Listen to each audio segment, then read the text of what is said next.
আজকের রান্না আলুর দম আর পরোটা। আমি কখনো এর আগে আলুর দম করি নাই, তবে পরোটা তো করাই হয়।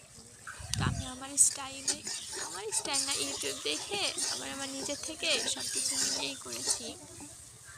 ভালোই হয়েছে, জামাই তো বললো, আমারও ভালো লাগছে।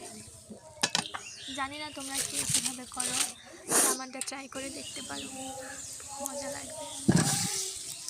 আলুটা আমি আগেই হালকা সিদ্ধ করে নিয়ে তেলে ভেজে নিচ্ছিলাম।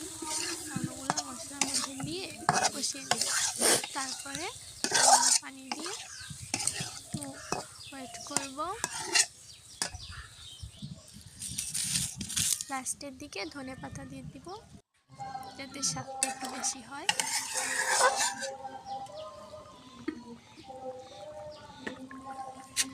আমার বাসায় টমেটো ছিল না, সেজন্য টমেটো দিতে পারি নাই। তোমাদের টমেটো থাকলে টমেটো দিয়ে দিবা।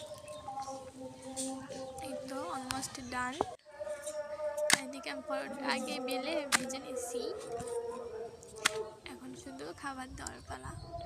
নাও খেয়ে রিভিউ দাও। আমার একটা জামাই রিভিউ দিতে পারে না ভালো কইরা, পরোটাটা শিখতেই পারতেছে না, বেটা রিভিউ দিবে কি? যাই হোক, সে ভালোই বলছে। তোমরা সবাই বাড়িতে বানিয়ে দেখতে পারো, খারাপ লাগবে না।